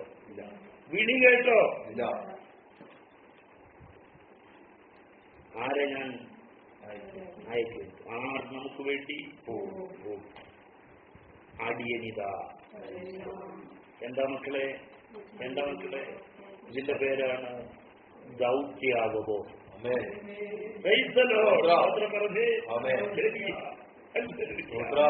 അവൻ കാണേണ്ടവനെ കാണുവാനിടയാകും. ദൈവത്തിൽ നിന്നൊരു കൃപ പ്രാപിച്ചാൽ ഈ അനുഭവങ്ങൾ ഉണ്ടാകും. കർത്താവിൽ നിന്നൊരു കൃപ പ്രാപിച്ചാൽ, ഒന്ന്, കൃപ തന്നവനെ കുറിച്ചുള്ള ബോധ്യമുണ്ടാകും. 2, കൃപ പ്രാപിച്ച നാം ഏതുമില്ലെന്നുള്ള ബോധ്യമുണ്ടാകും. 3, നമ്മുടെ മേൽ നമ്മെ ഏൽപ്പിച്ചിരിക്കുന്ന ദൗത്യത്തെ കുറിച്ചുള്ള ഒരു അവബോധം ഉണ്ടാകും. കൃപ പ്രാപിച്ചവരായിരിക്കുന്നത്. സ്തോത്രം. നിനക്ക് ഇതുവരെ ദൗത്യാവബോധം ഉണ്ടായിട്ടുണ്ടോ? എന്തിനാ വിളിച്ചെന്നുള്ള ബോധം ഉണ്ടായിട്ടുണ്ട്? അടിയനിത, അടിയനെ അയക്കണമെന്ന് പറയുന്ന പുള്ളികളുണ്ട്. അടിയനിത, അടിയനെ അയക്കണം. അല്ല, ഇതാ ഞാൻ കർത്താവിന്റെ ദാസി എന്ന് പറയാം. അല്ലെന്നില്ല, എന്നെ അയക്കണമേ കർത്താവ് എന്ന് പറയാം. എന്റെ മക്കളെ, അപ്പൊ കൃപ പ്രാപിച്ചു കഴിഞ്ഞാലുള്ള 3 ബോധ്യങ്ങൾ ഏതൊക്കെയാ ശേലിസോരി? കൃപ പ്രാപിച്ചവന് ഉണ്ടാകുന്ന 3 ബോധ്യങ്ങൾ പറഞ്ഞേ. 1, കൃപ നൽകിയ ദൈവമാരാണെന്നുള്ള ബോധ്യമുണ്ടാകും. അതായത് ആത്മീയ അവബോധം, അല്ലെങ്കിൽ എന്താ, സ്പിരിച്വൽ അവയർനെസ്. 2 എന്താണ് പറഞ്ഞത്? സ്വയം അവബോധം ഉണ്ടാകും, സെൽഫ് അവയർനെസ് ഉണ്ടാകും. 3 എന്താ ഇവിടെ പറഞ്ഞത്? ദൗത്യത്തെ കുറിച്ചുള്ള ബോധ്യമുണ്ടാകും. ദൈവത്തിന് സ്തോത്രം. Mission awareness. എന്റെ കുഞ്ഞുങ്ങളെ, നിങ്ങൾക്ക് ഈ അവയർനെസ് ഉണ്ടോ? ഓരോരുത്തരുടെയും ചെറിയ അവയർനെസ് ഉണ്ടോ? ഈ ബോധമുണ്ടോ? എന്തിനാ വിളിച്ചെന്ന് ബോധമുണ്ടോ? എന്നോട് കഴിഞ്ഞ ദിവസവും നമ്മുടെ മോളിസോരി ഇങ്ങനെ പറയാനിടയായി തീർന്നു. ഇനിയുള്ള കാലം എനിക്ക് കർത്താവിന്റെ വേല ചെയ്യണം. ഈ ഒരു വാക്ക് എല്ലാവരിൽ നിന്നും കേൾക്കാനാണ് ഒരു വൃദ്ധൻ എന്ന നിലയിൽ എന്റെ ആഗ്രഹം. സ്തോത്രം. നമ്മുടെ കുഞ്ഞുങ്ങളെ താനയിലും പൂനയിലും ഒക്കെ അയച്ച് നമ്മൾ പഠിപ്പിക്കും. നല്ലത് തന്നെ, നല്ലത് തന്നെ. അവരെല്ലാം നന്മയും പ്രാപിക്കും. പക്ഷെ അതായിരിക്കരുത് നിന്റെ ഹല്ലേലൂയ ഫൈനൽ ഡെസ്റ്റിനി. കുഞ്ഞുങ്ങൾ കർത്താവിന് വേണ്ടി നിൽക്കണം. കുഞ്ഞുങ്ങൾ കർത്താവിന്റെ കരങ്ങളാൽ ഉപയോഗിക്കപ്പെടണം. ആയിരിക്കണം നമ്മുടെ ഹൃദയത്തിലെ അദമ്യമായ പറഞ്ഞോളെ ഒന്നുകൂടെ പറഞ്ഞേ. 3 പേര് പറയും. പറഞ്ഞോളെ. കൃപ പ്രാപിച്ചു കഴിഞ്ഞാൽ ആദ്യം അതല്ലല്ലോ. കൃപ തന്ന ദൈവത്തെ കുറിച്ചുള്ള അവബോധമുണ്ടാകും. അതിനെന്താ പറഞ്ഞത്? ആത്മീയ അവബോധമുണ്ടാകും, അഥവാ സ്പിരിച്വൽ അവയർനെസ് ഉണ്ടാകും. രണ്ടാമത് എന്താ പറഞ്ഞത്? എന്ന് പറഞ്ഞാൽ എന്താ? എങ്ങനെ വിശദീകരിക്കാം? കൃപ നൽകിയ, കൃപ പ്രാപിച്ച നാം ഏതുമില്ലെന്നുള്ള ബോധ്യം ഉണ്ടാകും. മൂന്നാമതെന്താണ്? Mission awareness. ഹല്ലേലൂയ. ദൗത്യത്തെ കുറിച്ചുള്ള കൃപ നൽകിയത് വെറുതെ ഇരിക്കാനല്ല. കൃപ നൽകിയത് അടുപ്പിൽ തീ ഊതിക്കൊണ്ടിരിക്കാനല്ല. കൃപ നൽകിയത് മറ്റുള്ളവരോട് അതുവഴി പറയാനല്ല. വിളിച്ചവന്റെ സദ്ഗുണങ്ങളെ ഊട്ടിക്കാനാണ്. അതാണ് ദൈവത്തിന് സ്തോത്രം. അതെ, ഹല്ലേലൂയ. പറഞ്ഞു വരുമ്പോ ഒരുപാട് സമയം എടുക്കും. സമയം 12 മണിയാണ്. മക്കളെ, ഈ ദൗത്യാവബോധം ആധുനിക സഭയ്ക്ക് ഇല്ലാതായി. അതുകൊണ്ടാണ് പരസ്യമൊന്നുമില്ല. സ്തോത്രം. ആകാം പ്രതി സുവിശേഷവേല നടക്കാത്തതിന്റെ കാരണം അതാണ്. സഭയ്ക്ക് എന്തില്ല? സഭയെ ഏൽപ്പിച്ചിരിക്കുന്നത് ഭൂമിയുടെ അറ്റത്തോളം പോയി ശിക്ഷരാക്കി. ഞാൻ നിങ്ങളോട് പഠിപ്പിച്ചതൊക്കെയും അവരെ പഠിപ്പിക്കാനാണ്. ഇതാണ് നമ്മളുടെ എന്താണ് ദൗത്യം. സ്തോത്രം. പക്ഷെ ഇന്ന് ആധുനിക സഭയ്ക്ക് എന്തില്ല? തുള്ളലുണ്ട്, ചാട്ടമുണ്ട്, മറിച്ചിലുണ്ട്, ക്രൂസൈഡുണ്ട്, സകല പരിപാടിയുണ്ട്. ഇന്നത്തെ കൺവെൻഷനും ക്രൂസൈഡും ഒക്കെ കേവലം സംഘടനാ സ്പിരിറ്റ് അല്ലെങ്കിൽ ശക്തി പ്രകടനമായി മാറുകയാണ്. IPCയുടെ മീറ്റിംഗ് എന്തായി മാറുന്നു? IPCക്കാരുടെ അംഗബലത്തെ കാണിക്കുന്നതാണ്. എല്ലാവരുടെയും അങ്ങനെ. എന്നാൽ ജാതികൾ ദൈവവചനം കേൾക്കണമെന്നുള്ള ഒരു ചിന്തയുണ്ട്. മക്കളെ, നമ്മെക്കുറിച്ചുള്ള ദൈവത്തിന്റെ ഉദ്ദേശം എന്തിനാ വിളിച്ചത്? വിളിച്ചവന്റെ സദ്ഗുണങ്ങളെ ഘോഷിക്കാൻ വേണ്ടിയാണ്. ആ ബോധ്യം നമുക്കുണ്ടാകും. നമുക്കറിയാം, യേശുക്രിസ്തു ശിഷ്യന്മാരെ തെരഞ്ഞെടുത്തപ്പോൾ എന്താ പറഞ്ഞത്? മത്തായിയുടെ സുവിശേഷം 10-ാം അധ്യായം 5-6 വാക്യങ്ങൾ. കർത്താവ് ശിഷ്യന്മാരെ തെരഞ്ഞെടുത്തപ്പോൾ എന്താ പറഞ്ഞത്? മത്തായി 10-5-6 വാക്യം. ജാതികളുടെ അടുക്കൽ പോകാതെ, ശമരിയിൽ കടക്കാതെ, ഇസ്രായേൽ ഗൃഹത്തിലെ കാണാതെ പോയ ആടുകളുടെ അടുക്കൽ തന്നെ ചെല്ലുവിൻ.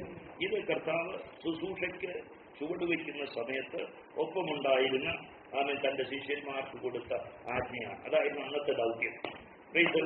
അന്നത്തെ ദൗത്യം എന്തായിരുന്നു? നിങ്ങൾ ശമരിയിൽ പോകണ്ട. സ്വതന്ത്രം. പിന്നെയോ ഇസ്രായേൽ ഗൃഹത്തിലെ ജാതികളുടെ അടുക്കൽ പോകണ്ട, ശമരിയിൽ പോകണ്ട. പിന്നെയോ ഇസ്രായേൽ ഗൃഹത്തിൽ പോയാൽ മതി. സ്വതന്ത്രം. സ്വന്തം ജനത്തിന്റെ ഇടയിൽ, യഹൂദന്മാരുടെ ഇടയിൽ മാത്രം നിങ്ങൾ ശുശ്രൂഷിച്ചാൽ മതി. മക്കളെ, ഇത് എന്നുമുള്ള നിന്നെ കുറിച്ചുള്ള ദൈവത്തിന്റെ പദ്ധതിയാണ്. മനസ്സിലായോ? അങ്ങനെ ചിന്തിക്കരുത്.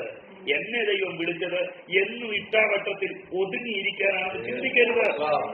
കർത്താവ് തന്റെ രക്ഷണ്യവേല പൂർത്തിയാക്കി കഴിഞ്ഞപ്പോൾ ദൈവത്തിന് സ്തോത്രം. 28-20 മത്തായി 28-20 മുതലുള്ള വാക്യങ്ങളിൽ പറയുന്നു, നിങ്ങൾ സകല ജാതികളെയും ശിഷ്യര. ജാതികളുടെ അടുത്ത് പോകണ്ട, ശമര്യരുടെ പട്ടണത്തിൽ കടക്കണ്ട എന്ന് പറഞ്ഞത് ശരിയാണ്. പക്ഷെ അന്നത്തെ ദൗത്യം അത് മതിയായിരുന്നു. സ്തോത്രം. അന്നത്തെ ദൗത്യം അത് മതി. മനസ്സിലായോ പാസ്റ്റേ? എന്നും ഇവിടെ ഈ കുഞ്ഞു സഭയിലെ ശുശ്രൂഷകനായിരിക്കുക എന്നുള്ളതല്ല ദൈവത്തിന്റെ പദ്ധതി. ഇന്ന് ദൈവം നിന്നെ ആക്കി വെച്ചിരിക്കുമ്പോൾ വരുമ്പോൾ അങ്ങനെ ആയിരിക്കുക എന്ന നിന്റെ ദൗത്യം വലുതാകുന്ന ഒരു സമയം വരുന്നുണ്ട്. ദൗത്യം വിശാലമാകുന്ന ഒരു സമയം വരുന്നുണ്ട്. അന്ന് നിന്റെ കുറ്റികൾ നീട്ടും, കയറുകൾ നീട്ടും, നിന്റെ പ്രവർത്തനം ദൈവസഭയോട് പരിശുദ്ധിക്കുകയാണ് എന്നതിങ്ങനെ ഒരുങ്ങിയിരിക്കത്തില്ല. അതിന് വിശാലമാകുന്ന നിന്റെ പ്രവർത്തന മേഖല വിശാലമാകുന്ന ഒരു സമയമുണ്ട്. ഭൂമിയുടെ അക്ഷത്തോളവും പോയി സകല ജാതികളെയും ശിഷ്യരാക്കിക്കൊള്ളണം. നമ്മൾ ജാതികളെടുത്ത് പോകണ്ട, ശബരിലോട്ട് പോകണ്ട എന്ന് പറഞ്ഞാൽ ഒരിക്കലും പോകണ്ടെന്നല്ല. ഇപ്പോൾ പോകണ്ട, പോകണ്ട. നീ പോകേണ്ട ഒരു സമയം വരുന്നുണ്ട്. എന്നെ ഞാൻ അയക്കുന്ന ഒരു സമയം വരുന്നുണ്ട്. ദൈവത്തിന് മഹത്വം. ക്രൂശിൽ മരിച്ചു. ഈ അന്ത്യകൽപ്പന കൊടുത്തു. എന്താണ്? നിങ്ങൾ പോയി സകല ജാതികളെയും അപ്പോസ്തലപ്രവൃത്തിയുടെ പുസ്തകത്തെ 1-ാം അധ്യായം 4-ാം വാക്യം. അപ്പോസ്തലപ്രവൃത്തിയുടെ പുസ്തകം 1-ാം അധ്യായം 4-ാം വാക്യം. നിങ്ങൾ യെരൂശലേമിൽ നിന്ന് വാങ്ങിപ്പോകാതെ എന്നോട് കേട്ട പിതാവിന്റെ വാഗ്ദത്തത്തിനായി ഒന്നുകൂടെ വായിച്ച മക്കളെ, നിങ്ങൾ കണ്ടത് അവരുമായി കൂടിയിരിക്കുമ്പോൾ അവരോട് അവൻ അവരുമായി കൂടിയിരിക്കുമ്പോൾ അവൻ ചിന്തിച്ച് ആരൊക്കെയാ കൂടിയിരിക്കുന്നത് എന്ന് പറഞ്ഞാൽ എന്തോ ഉയർത്തെഴുന്നേറ്റ കർത്താവ്. നേരത്തെ കൂടിയിരുന്നവരല്ല ഇരിക്കുന്നത്. ഇപ്പൊ ആരായിരിക്കുന്നത്? ഉയർത്തെഴുന്നേറ്റ കർത്താവ്. നീ വിശ്വസിക്കുന്നെങ്കിൽ ഉയർത്തെഴുന്നേറ്റ കർത്താവ് നിന്നോട് കൂടെ ഇരിക്കും. നാമത്തിൽ നിന്റെ ഭവനത്തിൽ നിന്നോട് കൂടെ ഇരിക്കും. നിന്റെ കുടുംബ പ്രാർത്ഥനയിൽ നിന്നോട് കൂടെ ഇരിക്കും. നിന്റെ ആരാധനയിൽ ഉയർത്തെഴുന്നേറ്റ കർത്താവ് നിന്നോട് കൂടെ ഇരിക്കും. ഇന്ന് പകല് നമ്മോട് കൂടെ ഇരിപ്പുണ്ട്. ഉയർത്തെഴുന്നേറ്റ കർത്താവ് നമ്മുടെ നടുവിലുണ്ട്. ഉയർത്തെഴുന്നേറ്റ കർത്താവ് അവൻ തിരസ്കരിക്കപ്പെട്ട കർത്താവ് മന്മയന്മാരായ ആ മനുഷ്യരുടെ കൂടെ ഇരിക്കുക.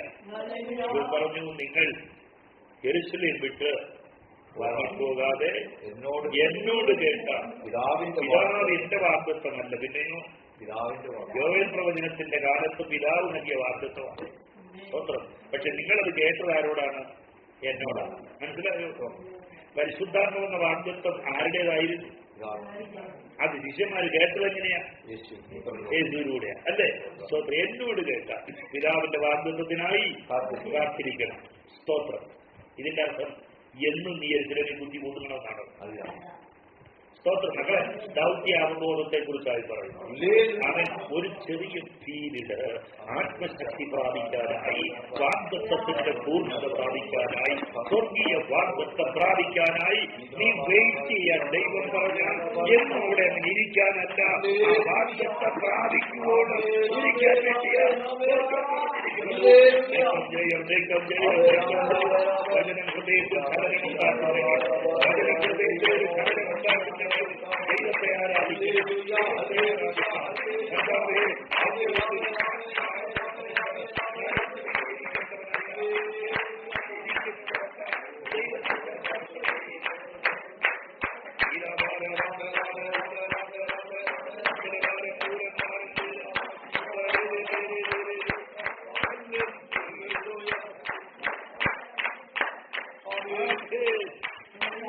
യെരൂശലേം വിട്ട് വാങ്ങിപ്പോകും. എന്നോട് കേട്ട പിതാവിന്റെ വാഗ്ദത്തിനായി കാത്തിരിക്കണം. 8-ാം വാക്യം. പരിശുദ്ധാത്മാവ് നിങ്ങളുടെ മേൽ വരുമ്പോൾ. അപ്പൊ പിതാവിനോട് കേട്ട വാഗ്ദത്തം എന്താ മക്കളെ? പരിശുദ്ധാത്മാവ്. പിതാവിനോട് കേട്ട വാഗ്ദത്തം എന്താ മക്കളെ? നിനക്ക് 4 സെന്റ് അപ്പുറത്ത് തരുമെന്നല്ല. പിതാവിനോട് കേട്ട വാഗ്ദത്തം എന്താ? നിങ്ങളെ ഈറ്റലിയിൽ എത്തിക്കാനല്ല. പരിശുദ്ധാത്മാവ് എന്ത് വാഗ്ദത്തം? മറ്റുള്ളതെല്ലാം ഉണ്ട്, ഇല്ലെന്നല്ല ഞാൻ പറയുന്നത്. പക്ഷെ അതിപ്രധാനമായ വാഗ്ദത്തം പരിശുദ്ധാത്മാവിനെ പ്രാപിക്കാതെ വേറെ വാഗ്ദത്തം കാത്തിരിക്കരുത്. കേട്ടോ മക്കളെ? പരിശുദ്ധാത്മാവെന്ന വാഗ്ദത്തം പ്രാപിക്കാതെ മറ്റു വാഗ്ദത്തങ്ങൾക്ക് വേണ്ടി കാത്തിരിക്കരുത്. സ്തോത്രം. പരിശുദ്ധാത്മാവിന്റെ മേൽ വരുമ്പോൾ നിങ്ങൾക്ക് ശക്തി ലഭിച്ചു. പരിശുദ്ധാത്മാവ് നിങ്ങളുടെ മേൽ വരുമ്പോൾ നിങ്ങൾ ശക്തി ലഭിക്കും. പറഞ്ഞാണല്ലേ? പരിശുദ്ധാത്മാവ് നിങ്ങളുടെ മേൽ വരുമ്പോൾ ശക്തി ലഭിക്കും. ഇപ്പൊ പരിശുദ്ധാത്മാവ് വരുമ്പോ എന്താണ് പറയുന്നത്? പരിശുദ്ധാത്മ വരുമ്പോ എന്തുണ്ട്? ശക്തിയും. എന്തിനുള്ള ശക്തിയാ? വായിച്ച പരിശുദ്ധനോട് വരുമ്പോ അറ്റത്തോളം സാക്ഷിയാകാനുള്ള ശക്തിയാ. മനസ്സിലാവോ? എന്തിന്റെ ശക്തിയാ? ആത്മശക്തി എന്തിനുള്ളതാണ്? കർത്താവിനെ സാക്ഷിക്കാനാണ്.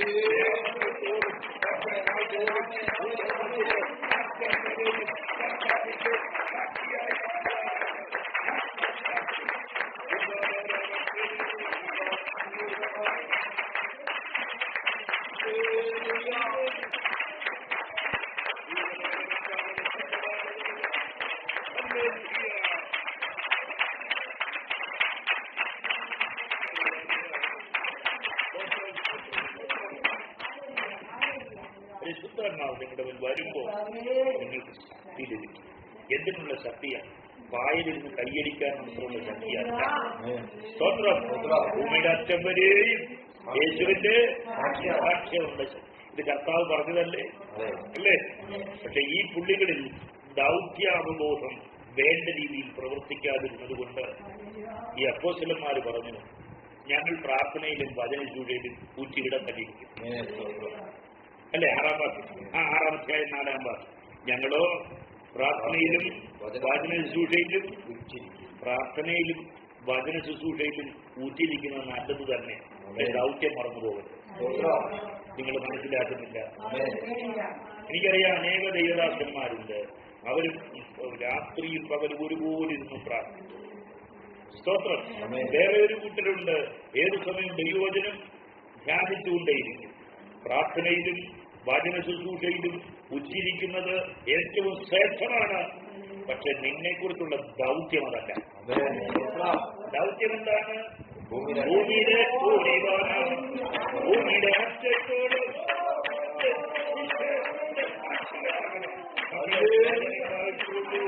അധികമായി പ്രാർത്ഥിച്ചുകൊള്ളൂ, കൂടുതൽ വചനം ഗ്രഹിച്ചുകൊള്ളൂ. ദൗത്യം മറന്നു പോകരുത്. തമ്പുരാൻ എന്ത് ചെയ്തു? 7-ാം അധ്യായത്തിൽ ഒരു പ്രതികൂല വെച്ചു. ഇരിക്കുന്നത് ചെറിയ കുട്ടികളൊന്നുമല്ല. 5000-ത്തിലധികം ഉള്ള വിശ്വാസി പുരുഷന്മാർ തന്നെ ഉണ്ട്. ആ കൂട്ടത്തിൽ അവരെല്ലാം ഉള്ളപ്പോൾ ഈ വാഗ്ദത്തം കേട്ടത് അവരാരുമല്ല, ഈ അപ്പോസ്തലന്മാരാ. യെരൂശലേം വിട്ട് വാങ്ങിപ്പോകരുതെന്ന് ഒരിക്കൽ പറഞ്ഞു. ആദ്യം പറഞ്ഞു, നിങ്ങൾ ശമരിയ കിടക്കേണ്ട ജാതിയിലെടുത്ത് പോകണ്ട. രണ്ടാമത് പറഞ്ഞു, യെരൂശലേം വിട്ട് വാങ്ങിപ്പോകരുത്. ബാക്കി മറന്നുപോയി. ഏതാ? വാഗ്ദത്തം പ്രാപിക്കുവോളം. വാഗ്ദത്തം പ്രാപിച്ചു കഴിയുമ്പോൾ എന്ത് ചെയ്യണം? ഭൂമിയുടെ അറ്റത്തോളം പോകണം. പക്ഷേ ഇവരെന്ത് ചെയ്തില്ല?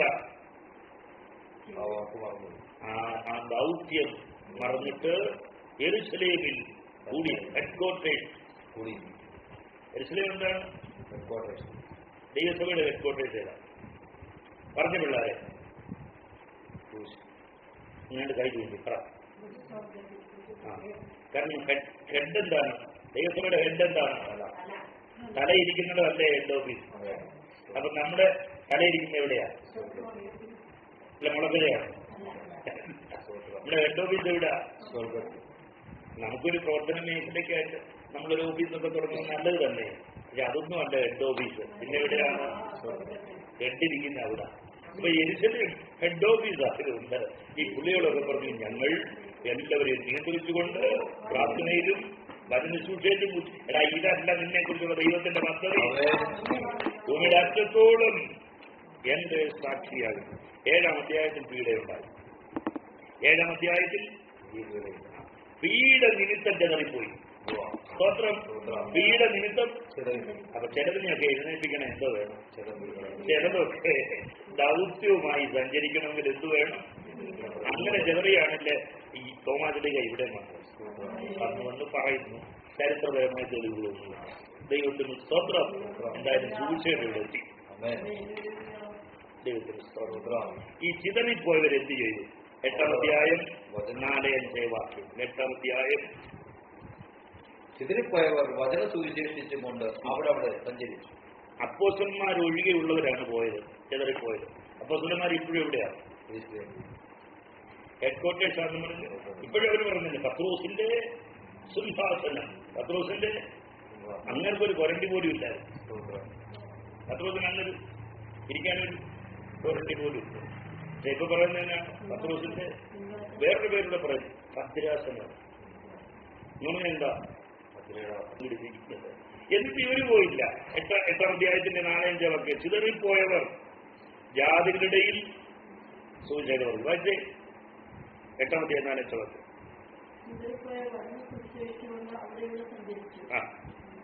അങ്ങനെയാണ് നോക്കി, അങ്ങനെയാണ് ശമരിയിൽ സുവിശേഷം എത്തുന്നത്. ഫിലിപ്പോസ് പോയി ശമരി ഉമ്മാരെന്ത് കൊടുക്കുക, വെല്ലുവിളിയിൽ വിളിക്കുകയാണ്, ഹെഡ് ഓഫീസിൽ. ഒടുവിൽ ദൈവം തമ്പുരാൻ ദൂതനെ അയക്കേണ്ടി വന്നു. 10-ാം അധ്യായത്തിൽ ദൂതനെ അയച്ചിട്ട് പറഞ്ഞാൽ ഇവിടെ ഇരുന്നാ പോരാ, നീ കൊർന്നേലിയോസിന്റെ അടുത്ത് പോകണം.